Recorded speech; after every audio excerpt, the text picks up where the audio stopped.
جلتی ریت پر لوہے کے زرہ پہنا کر دھوپ میں کھڑا کر دیا جاتا ہے۔ کہاں ہے تیرا اللہ؟ آج تجھے کیوں نہیں بچاتا؟ سخت دھوپ میں کنکریوں پر ڈالا جاتا ہے، زمین میں دبایا جاتا ہے، پیاسا رکھا جاتا ہے، لیکن 60 سال کی حبشی غلام عورت کا ایک ہی جملہ ہوتا ہے، اشہد ان لا الہ الا اللہ و اشہد ان محمد رسول اللہ، the first martyr of Islam۔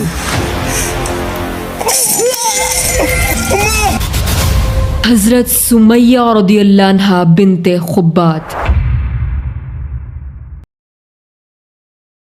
حضرت سمیہ رضی اللہ عنہا نبی صلی اللہ علیہ وآلہ وسلم سے تقریباً 20 سال پہلے 551 میں پیدا ہوئی۔ حضرت سمیہ رضی اللہ عنہا کا تعلق ایتھوپیا سے تھا۔ مکہ میں وہ قبیلہ بنو مخزوم کہ جس قبیلے میں زیادہ تر واریئرز تھے، اس قبیلے کے سردار الولید ابن المغیرہ کہ جس کے تکبر کا ذکر قرآن میں آیا، ثم ادبر واستکبر، اور جو حضرت خالد بن ولید رضی اللہ عنہ کا باپ تھا۔ حضرت سمیہ رضی اللہ عنہ الولید ابن المغیرہ کے بھائی ابو حذیفہ ابن المغیرہ کی غلام تھی۔ حضرت سمیہ رضی اللہ عنہ کی شادی حضرت یاسر رضی اللہ عنہ سے ہوئی جن کا تعلق یمن سے تھا، اور وہ اپنے گمشدہ بھائی کو ڈھونڈنے کے لیے مکہ آئے تھے، لیکن پھر اسی پروسیس میں وہ مکہ میں رہنے لگے، اور مکہ میں رہنے کے لیے وہ ابو حذیفہ کی پروٹیکشن میں رہنے لگے۔ کچھ عرصے بعد حضرت سمیہ رضی اللہ عنہ کی شادی حضرت یاسر رضی اللہ عنہ سے ہو جاتی ہے،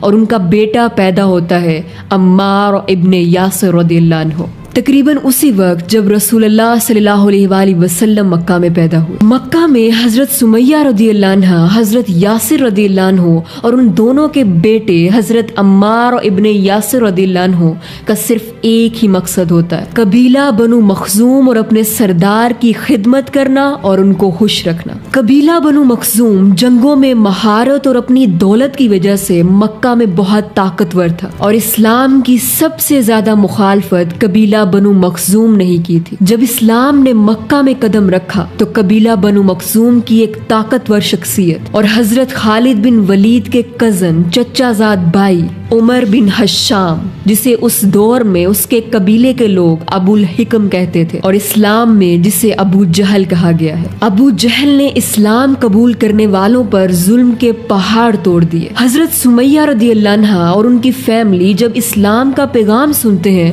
تو وہ اسلام قبول کر لیتے ہیں۔ اعوذ باللہ من الشیطان الرجیم، بسم اللہ الرحمن الرحیم۔ عمار، خذني الآن إلى نبي الله أعاهده على الإسلام كما فعلت۔ انہوں نے تب اسلام قبول کیا جب اسلام بالکل اپنی انیشیل سٹیج پر تھا، اور جب اسلام قبول کرنا موت کو گلے لگانے کے برابر تھا۔ اور پھر حضرت سمیہ رضی اللہ عنہا تو تھی بھی غلام، لیکن وہ حق کو پہچان چکی تھی اور اپنے پورے دل سے قبول کر چکی تھی۔ اب جیسے ہی ابو جہل کو حضرت سمیہ رضی اللہ عنہا اور ان کی پوری فیملی کے اسلام قبول کرنے کا پتہ چلتا ہے، أما علمت أن مواليكم ياسر العنسي وزوجه سمية وولده عمار على دين محمد؟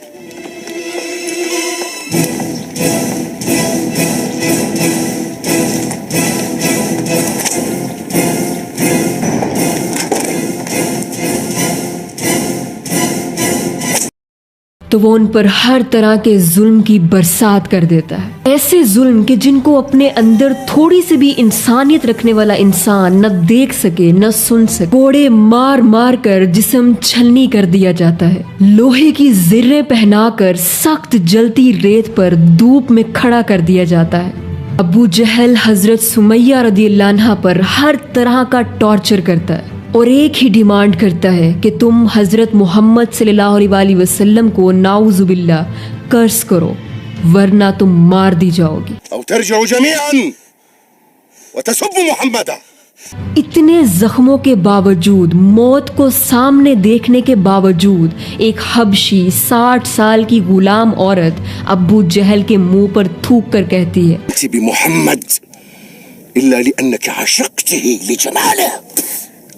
ألا لعنة الله عليك أيها الخبيث الفحاش البذيء، إنك والله لأهون عندي من الجعل على قمامة. Abu Jahl was literally the Pharaoh of this ummah, and Hazrat Sumayya radiyallahu anha, Asiya of our उम्मा, वो अबू जहल के सामने डट कर खड़ी रही और उसके किसी मुतालबे को पूरा न किया। अब यहाँ जहन में सवाल आता है कि हजरत अबू बकर सिद्दीक रदियल्लाहु अन्हु तमाम गुलामों को आज़ाद करवा लिया करते थे, तो फिर क्यों उन्होंने हजरत सुमैया रदियल्लाहु अन्हा और उनकी फैमिली को आज़ाद नहीं करवाया? क्योंकि हजरत सुमैया रदियल्लाहु अन्हा और उनकी फैमिली जिन लोगों के अंडर थी, उन्होंने कोई ऐसा रूल नहीं बनाया हुआ था कि इन लोगों को रकम देकर आज़ाद करवाया जा सकता, इसलिए कोई कुछ न कर सकता था। जब रसूलुल्लाह सल्लल्लाहु अलैहि वसल्लम वहां से गुजरते और उन पर जुल्म होता हुआ देखते तो फरमाते, वलाकिन कमा क़ाल रसूलुल्लाह सब्रन आला यासिर फ़इन्न मौइदकुम अल-जन्नह। जब अबू जहल के बार बार इसरार करने पर और हर तरह के जुल्म करने पर भी हजरत सुमैया रदियल्लाहु अन्हा ने उसकी बात ना मानी, तो अबू जहल ने हजरत सुमैया रदियल्लाहु अन्हा के प्राइवेट पार्ट पर नेज़ा मारा।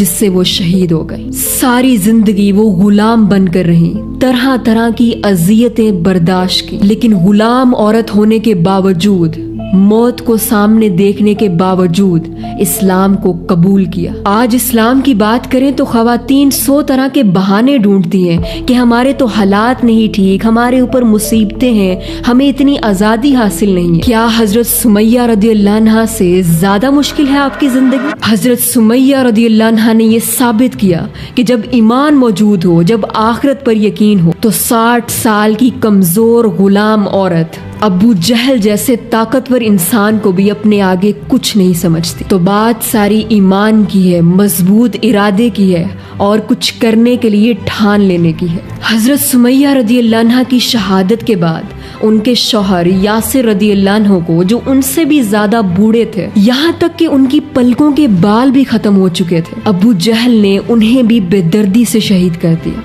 अपनी आंखों के सामने अपने वालिदैन पर यूं जुल्म होता देखकर और बेदर्दी से उनकी शहादत को देखकर अम्मार इब्ने यासिर रदियल्लाहु अन्हु ने अबू जहल की बात मानी और बाद में परेशानी की हालत में रसूलुल्लाह सल्लल्लाहु अलैहि वसल्लम के पास हाजिर हुए। रसूलुल्लाह सल्लल्लाहु अलैहि वसल्लम ने अम्मार इब्ने यासिर रदियल्लाहु अन्हु को हौसला दिया। जरा सोचिए कि जिसने आपके वालिदैन को इतनी बेदर्दी से कत्ल किया हो, जब वो आपके सामने खुशहाल और दंदनाता फिरता हो, तो आपको कैसा महसूस होता होगा। यकीनन ये बहुत मुश्किल वक्त था, लेकिन फिर वो दिन आया कि अम्मार इब्ने यासिर रदियल्लाहु अन्हु ने अपने वालिदैन के कातिल को जंगे बदर में अपनी आंखों के सामने मरता देखा।